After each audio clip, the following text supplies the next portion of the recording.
He made a stance and he gave up his career for it. The NFL turns to Jay-Z and says, hey, you want a microphone? We want him to take the microphone. Like, yeah, take the microphone. You're a lot better than Kaepernick, too. That's the part of it. Like, we don't watch it. We'd rather have him than Kaepernick. But yes, that makes sense. Well, I get it. Either way, yeah, like they're giving him the platform. I agree. You know, like, and so that's not like, again, that's why you go back to, that's why you have to start with the movement doesn't belong to one person. Right. The movement belongs to the people. If you believe we can change the narrative, if you believe we can change our communities, if you believe we can change the outcomes, then we can change the world. I'm Rob Richardson. Welcome to Disruption Now. Welcome to Disruption Now. I'm your host and moderator, Rob Richardson. I'm James Keys. I'm Tunde Wamana. The great Jay-Z debate. So I'm sure you followed this news that Jay-Z has come out with a partnership with the NFL, and the reactions were swift. There's pretty much one of two camps, and it seems like most people are not anywhere in the middle or in between. One is Jay-Z did this and he kneecapped Kaepernick, and he's a complete sellout. He doesn't believe in black people anymore. He's not black anymore. He's a sellout. That's not my words. That's pretty much the words of Twitter.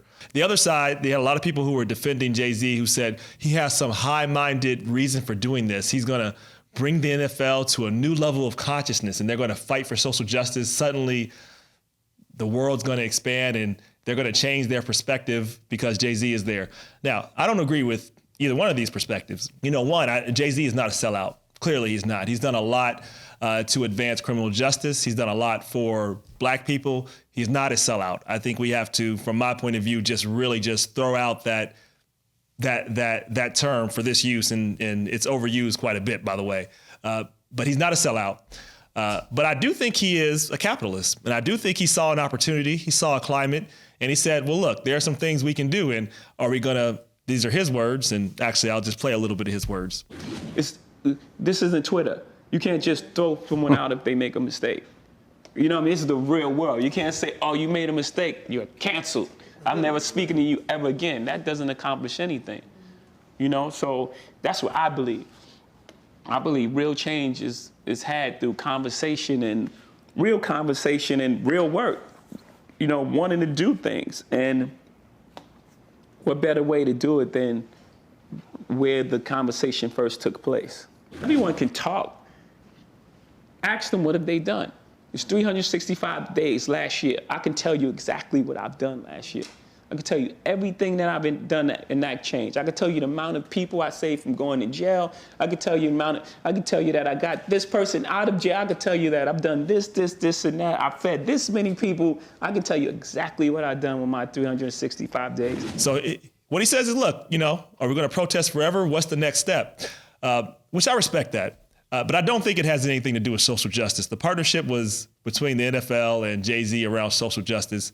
I think it's fine to say that it is, but at the end of the day, I think it was a business move, and it's probably a very prudent business move by Jay-Z to have a partnership with the NFL. And by the way, there's nothing wrong with that.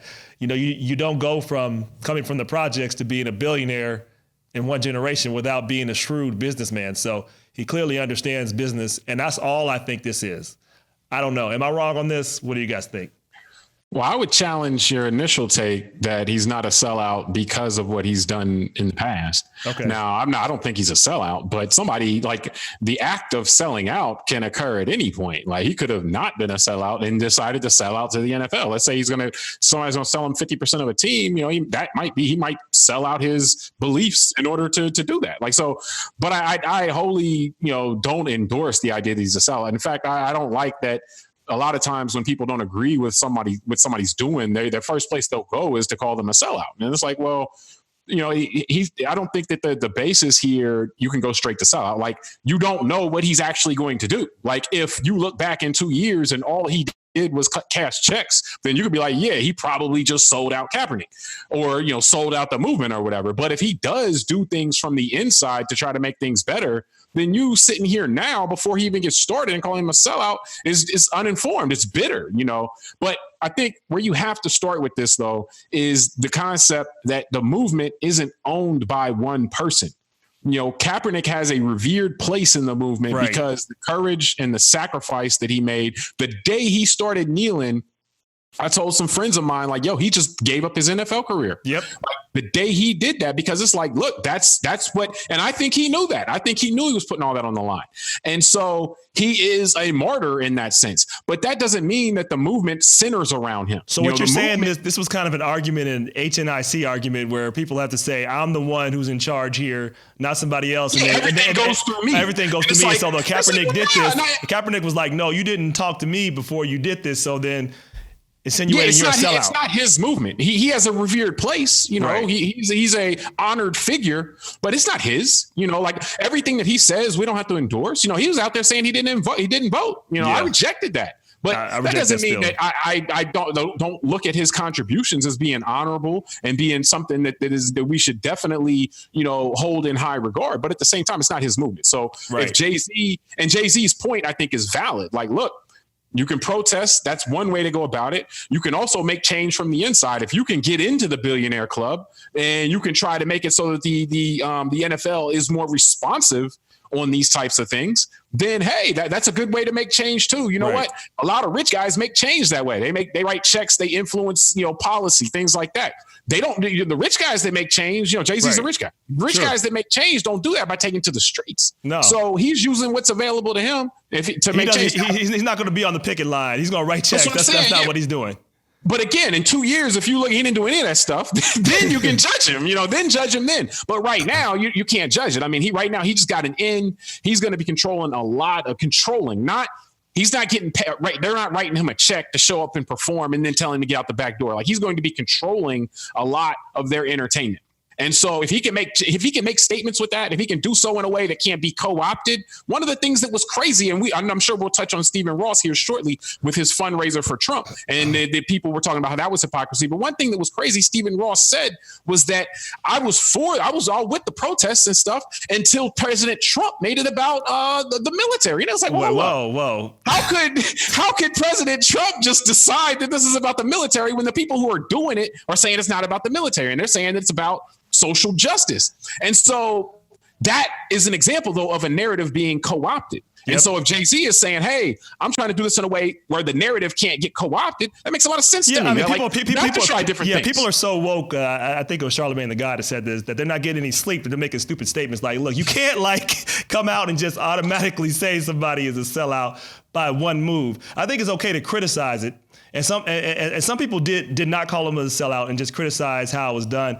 But you know, Twitter. You can say that you can say I wouldn't have done it, but for you to judge it at this point, at the very beginning, it reveals your own either bias or short-sightedness. You know, like, because we don't know. You know, we don't know if he delivers, then it was a great move, and if he doesn't even try to deliver, then hey, you know, like, he probably did sell us a bill of goods. Yeah. What would delivering look like? But that's just, I don't know. Too damn.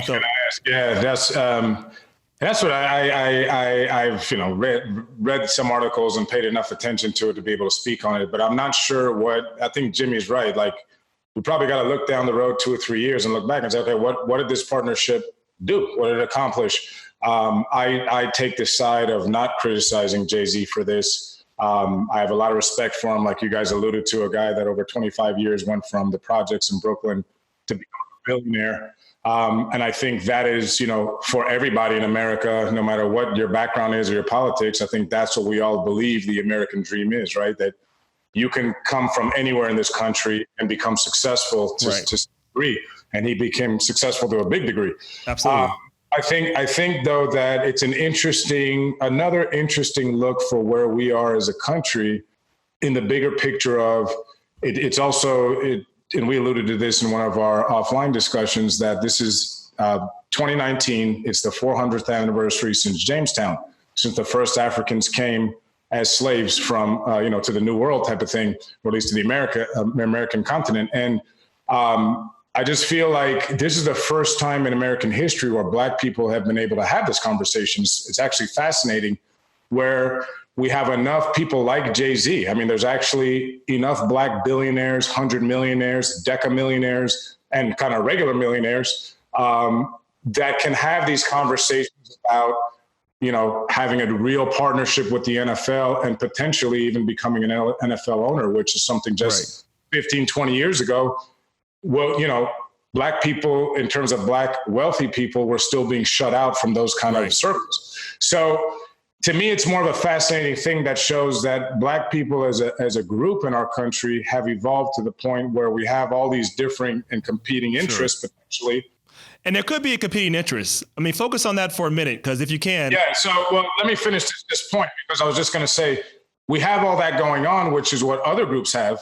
However, we all still share the fact that we have the Black experience in America. So it's just an interesting dynamic of where we're going, because I think there was a show we did months ago where I remember we were kind of joking around. I think we were talking about athletes or something like that.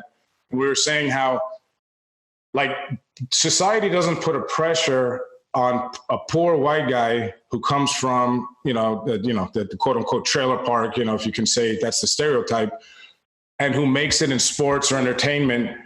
And no one, like, the society isn't pressuring him to go give back to the trailer park.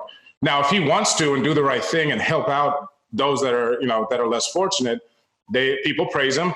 And if he chooses not to, people usually just don't say anything. But it's like, as Black people, we've had this pressure because of just the circumstances in the country, that if one of us makes it, there's like this responsibility. Well, and you're talking about the one man hero complex. I want to talk about that, but I want to just come back to this for 1 second. You look at this, NFL, I can confidently pretty question their motives. If you're not going to question Jay-Z's motives, you can at least question it, and you can question the NFL's, that they came out with this partnership at the 3-year anniversary of Colin Kaepernick taking the knee. And so you can see the other side of this is like, perhaps the capital is being used as a way to, can the NFL now move on from talking about this or having any focus on this, and let's figure out a way just to, Jay-Z could possibly be, there's an argument, like, two things could be true at once. Jay-Z cannot be a sellout, and I don't think he is, but he could still see a moment for an opportunity of taking it. And it might not all be altruistic, which is how capitalism works. And that's kind of what I'm saying is that we're at a point. You're saying he could be used as a shield, basically, against charges that they're not doing anything. Yes. Well, you asked, though, previously, or Natunde alluded to this also, what would success look like? Well, what was the point of the protest? The point of the protest was to bring attention to injustice, to shine light on injustice. So if these performances and the things that he does from an entertainment standpoint are able to accomplish that, then that would be a success. That's what success looks like, is that instead of bringing a protest on the field, you bring it onto the commercials, onto the field during the anthem. You bring it before every game, or you bring it during the commercials in the game, where you're bringing attention to these things in a way that can't be co-opted, or that is much more difficult to co-opt. And so that if that happens, then it's a great move, even if he is being used as a shield. And in fact, he's using the NFL at the same time if that happens. Now, again, I'm holding open judgment. All I'm saying is that until we see what he does, we can't really evaluate what his motive and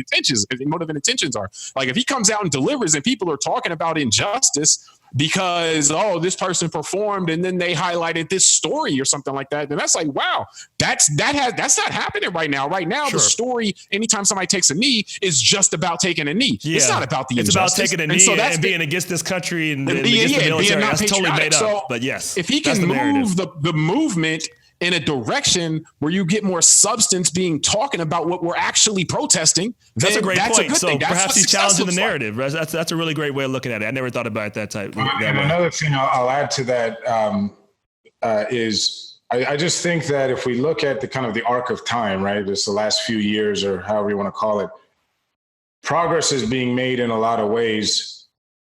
And we look every day at every little thing and every little video on Facebook and all that. You feel like, progress may not be being made, but I look at it at the big picture.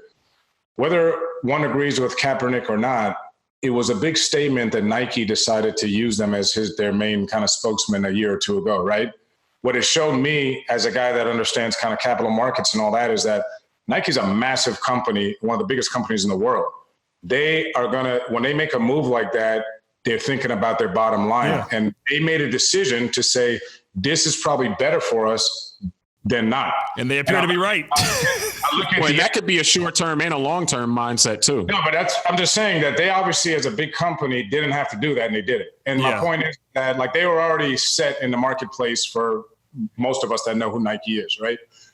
They didn't have to prove a point. And I look at the NFL the same way. I mean, people are going to go watch football games regardless. The NFL did not have to go and seek out or court someone like Jay-Z. See, I disagree with that, but go ahead. I'll let you finish. No, but my point is just that maybe 10 years ago, they wouldn't have done that. They might have looked at another black celebrity, but Jay-Z is an interesting guy to look at too. So what I'm saying is, if you look at it really from that kind of longer arc, the progress is being made because people are getting into doors through some of this activity that before they weren't being invited in. Well, I want to challenge that. Like, a lot of us have been in the door even during segregation. Ray Charles was in the door, but the rest of us weren't. So I challenge the idea Ray that Charles wasn't a legitimate billionaire. Yeah, but you're missing the point. Like, well, no, but I guess the proper thing there would have been Ray Charles wasn't on the inside of the ownership aspect of it. Like, so Ray Charles, like, that's why I distinguished earlier. Ray Charles, Jay-Z was just getting a check to perform and then, go out and you're done. That's different than saying, okay, we're putting you in charge of something. You're going to head this. Like, that is that is different than just being the talent. But I want to challenge. I want to challenge both the Nike. So I want to challenge the Nike point and I want to challenge the NFL point. Well, let me finish my Nike point real quick. Very quickly, go. I thought you were done with that. Without even knowing what your challenge is. All right. Finish the challenge then. Go. Think about Snarky. Yeah. Remember the guys that did this, the fist. I like the Snarky. That's good. Now, remember the 1968 Olympics? The guy that did, I think it was John Carlos. I remember. I'm pretty sure back then, if Nike was or the equivalent of Nike back in 1968, I'm pretty sure a large corporation in the United States wouldn't have made that guy their spokesman. Wouldn't have been profitable.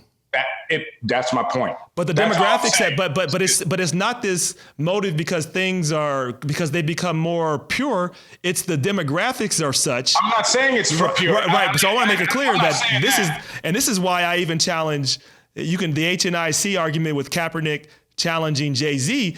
My argument against him is that, look, two things. One, you settled with the NFL. I mean, if you want to take that to an extreme, people could say maybe you sold out because you settled with the NFL. And then second, you're with a multinational corporation that, Nike, I like Nikes, but they have a lot of problems with things that they do all across this country and this world, and they're not perfect either. So it's not like no one is perfect here. And, Nike has an agenda. Their agenda is pretty simple. They know that Kaepernick and people that are following Kaepernick can help make them a lot of money. And guess what? The stock has been proving that out. The NFL, the NFL, hold on. I'm going to tell you, the NFL side is really simple. They did want to get past this. I mean, I think they were, and it didn't work for them. We're still talking about Kaepernick taking a knee. I mean, it didn't, but I mean, I think they wanted to get past this and say, let's figure out how we get past this. And Jay-Z has a lot of credibility here, there. If Jay-Z didn't have all the credibility with the black community and wasn't there, he wouldn't be there. The reason he's doing the deal is because he has credibility with the black community, and they were hoping to be able to move past this after they settled this with Kaepernick. Like, I don't even know what the terms of the deal were with Kaepernick. I'm like, they weren't confirmed in public, but it supposedly is at least, though, it was, it was 8 figures, supposedly. But the point is, it didn't talk about, clearly it didn't say he was going to be able to talk about whatever he wanted to, because he's still challenging them, which I like. But the point is, like, when you look at this, the NFL was doing this to move past this. Otherwise, they probably would have chose on they were very intentional. I mean, but Tunde's point was that they didn't really have to do that. Like, their ratings were up last year. Yeah, so they didn't have a definite interest in having to get, whatever segment that was turned off by the way Kaepernick was treated. I disagree with that. They were looking for the long term because they're having competition with soccer and everything else. They want to make sure they're keeping it up out of gauge. I wouldn't. But the urgency wasn't for now, though. Is what I'm saying. Like, why do this now? And I want to I want to make sure. I don't know. I don't want to miss this piece, though, because this also got announced the same week that Stephen Ross who was the owner of the Miami Dolphins, also owner of Equinox. And he did a fundraiser for Donald Trump. And he's the owner of the Miami Dolphins and owner of Equinox and a few other brands. And actually, he does things. I think he started a Rise Foundation that is about combating prejudice and things like that. And so this is a guy who, and he's throwing a fundraiser for Donald Trump, and people are criticizing for him. And in fact, from the context of the NFL, they're saying that this isn't sticking to sports. This is not, that you kick Kaepernick out the league, but then you do a fundraiser. And I thought that was a false equivalency, though, because nobody's telling Kaepernick or any NFL player who they can and cannot donate money to politically. The issue with Kaepernick was bringing the protests onto the football field. And Ross isn't bringing Donald Trump onto a football field. So I say that, though. I make that point of distinction, not to defend Stephen Ross, but just to say that Jay-Z coming into the boardroom right now and taking this piece over and basically giving the microphone of the NFL and saying, all right, you control this piece is akin to that. It's us being black folks trying to make changes from the inside. Yeah. The reason why we look back at our past and we're always trying to make things from the outside is because we weren't allowed inside. No, I agree. You can make things happen from the inside, and actually you can make things happen a lot of times faster from the inside. Yeah, so but it's complicated to see. The inside. Well, at the time, you don't know. Like I said, he has to hold. No, that's actually very fair. When you talk about it, I'll get to you real quick, Tunde. But it's something like when I ran for office, I saw this play out. So I was chairman of the board of the University of Cincinnati, and right before my appointment to chair, one of the officers at the University of Cincinnati shot and killed in cold blood an African American man, Samuel DuBose. I remember the day. I remember it very well. I got there and immediately went to put pressure on the president of the university. We fired the police chief, the assistant police chief, reformed the whole system. I pushed hard, and we made a lot of reform from the inside. But I remember distinctly when I ran for mayor, I got criticized. Like everyone's like, "Well, you let that black man die when you were there." Like I was like I was in charge. Like you were standing right there. Right, like I was standing right there. And what I explained to folks is, let me tell you, if you're in a position of leadership, you're going to have some conflict with race. You're going to have an issue like this. It's not a matter of if, it's a matter of when. But I can tell you what I did in response. I fired the police chief, the assistant police chief, reformed the whole system, and made sure that at least while under my watch and a long time going forward, this would never happen again. But I think people wanted me to get on top of get on top of the table as chairman of the board, put on a black glove and put my fist in the air. And that's the only way I can prove. That's the only way I can prove that I was actually making a change. So I really do get the change from the inside outside. That's the interesting piece about it, though, because people taking to the streets and protesting is so that the people in power will do the things that you did. But you didn't need people to protest for you to want to do that. You were wanting to do that stuff already and you were already in the position of power. So that's. But there's so much. But to people's defense, there's so much distrust because a lot of folks, including black folks, when they get to these positions, there should be distrust. It totally becomes. That's good. Exactly. Hey, Rob, we're not saying Jay-Z is right. We're saying let's see what he does. That's fair. We're saying this. Judge it simply based on what's happening, like him getting a seat at the table. Let's see what he does with the seat before we decide whether or not he's before we judge, jury, executioner on Twitter and social media. Like we done made like we know all the facts. We should want somebody on the inside. Why wouldn't we want somebody on the inside having given a microphone? Kaepernick, he wasn't given a microphone by the NFL. He took it and he made a stance and he gave up his career for it. The NFL turns to Jay-Z and says, "Hey, you want a microphone?" We want him to take the microphone. Take the microphone. You're a lot better than Kaepernick too. That's the part of it. Like we don't watch it. We rather have him than Kaepernick. But yes, that makes sense. I get it. Either way, they're giving him the platform. I agree. And that's not again. That's why you go back to. That's why you have to start with that the movement doesn't belong to one person. Right. The movement belongs to the people. And again, Kaepernick, for what he did, for his sacrifice, for his courage, should be honored and revered, but he shouldn't be in control. It's not his movement. There's no HNIC. There's no one man savior. And now Tunde, you talked about I say this as a person who doesn't watch football, since he got, kicked out. Like I was very offended by that. I vote with my dollars, so I'm not there, now that's not forever. But I haven't to date. I haven't had. And half of these folks probably still watch football while they're being outraged. Go ahead.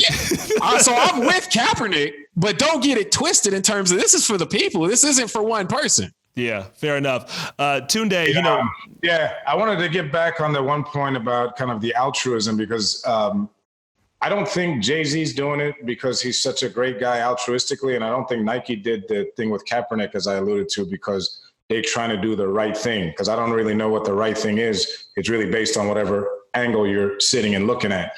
My point is that the reason why I bring up the guy, John Carlos, the 1968 guy, is because back then, no major corporation would have given him a sponsorship and all that, because in 1968, there was no wealth in Black and brown communities, both domestically here and internationally.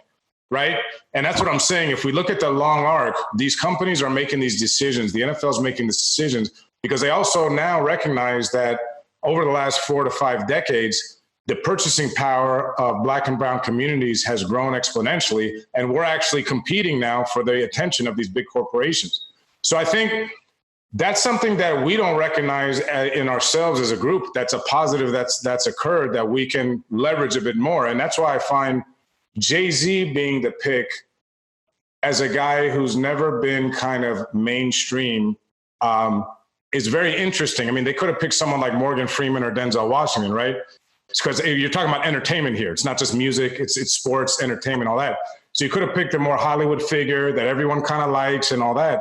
They decided to pick a rapper from the ghetto, from Brooklyn, New York. Yeah, but you can't underestimate the power of him in combination with Beyonce. He's more it. powerful than all those I get all that, people what I'm you just saying mentioned. is, these are people who represent African-American culture. Yeah. These aren't people. Well, and I would say recently, Tunde, more recently to your point, like this is a guy who's saying last year, like, yeah, they need me more than I need them. Yep. I don't want to do the Super Bowl. So like, it wasn't somebody who was over there, trying to suck up to the NFL, to any stretch. Maybe, or maybe that was a play to figure out because he was negotiating as he went along. I mean, we don't know, but either way, that's what I'm saying. Like, he's there. He's shrewd. It's another guy with a foot in the door, like we were talking about. And I almost look at the same way with politics, right? I've kind of felt this way for some years. If Black and brown people are not happy with necessarily what's happening, let's say, with the Republican Party, then why wouldn't you want to force the Republican Party to compete for your votes? Because if they had to compete for 30 to 40% of their votes coming from minorities, maybe some of the policies would be different. And and that's a whole different story. Yeah, that's a whole different story. We got to get some sanity. We got to get some sanity. I'm just making the point, but it's a similar thing for those. I'm not saying you guys right now here. I'm saying for those that want to criticize someone like Jay-Z for this opportunity, it goes back to what you guys were saying earlier. It's better to be in the room than not in the room. And maybe to my point earlier, this is the first time in 400 years, just this last couple decades, that we've been allowed to actually, or grown to a place where we can be in these rooms legitimately, right, and not be a token like the guys in the civil rights movement, but actually be there to do something. And it's an interesting moment.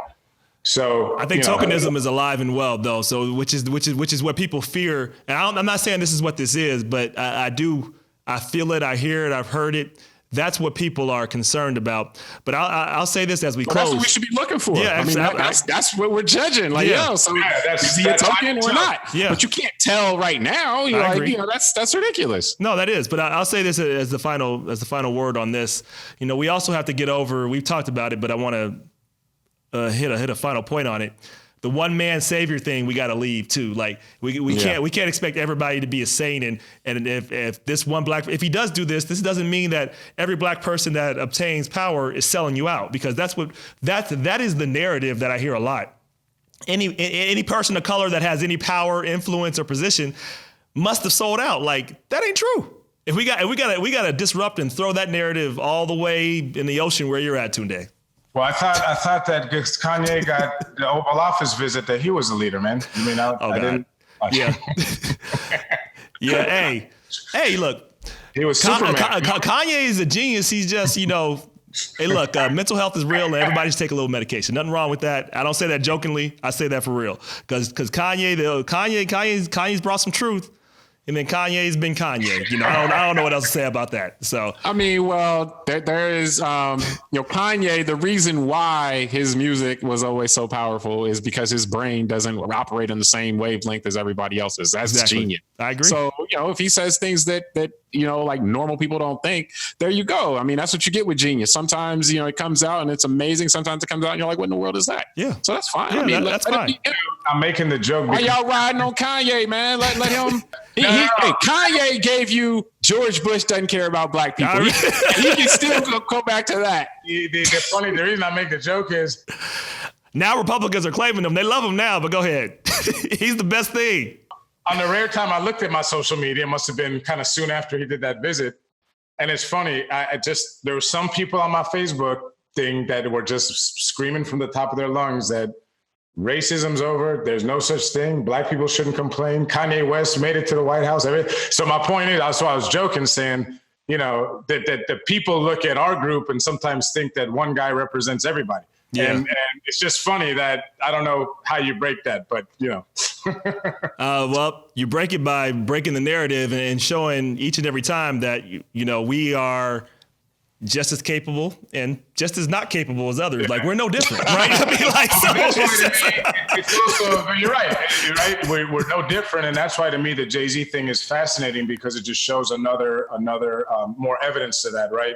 You've got a billionaire guy who's doing things his way versus, Kaepernick, who wasn't a billionaire, who was doing things his way. Right. And he was the worker. He wants to be the owner, and, they're not going to always agree. But Kaepernick did say he wants to be an owner now, which is interesting, but seems like more of the HNIC competition. But go ahead. Yeah, I'm just saying that we're not a monolith, and for, it's very evident now, more so than it has been in our country's history. I guess that should be taken as a positive. I agree. Well, but there is a commonality, though. You shouldn't overshoot that, because there's a commonality that comes in the fact that if any of us, meaning, African American, like gets pulled over at night, by a cop and nobody's around, Jay-Z's going to be worried just as much as I am. Yep. But that's where that obligation, or that mindset where there's some obligation that comes from, and is that there is a common struggle, that we're subjected to.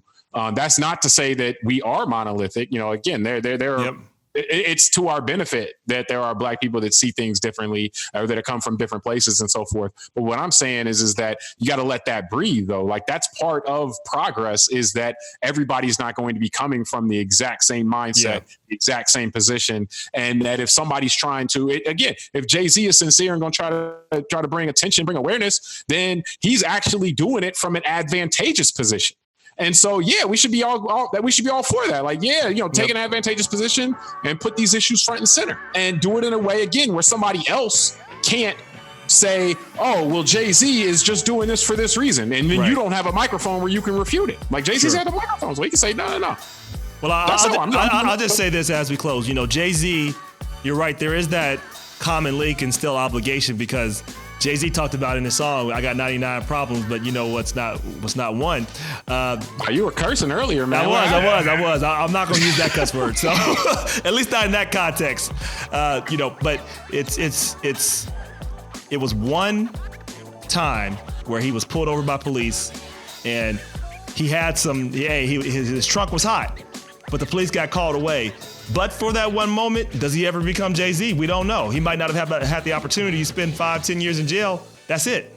And there's a lot of other potential Jay-Z's that have the potential. Just as I say, we're just as capable as not as capable. But we just want to make sure that the playing field is all the way equal, and we're still a long ways from doing that. Even though we have more billionaires than we used to, we still have wide breadths of inequality.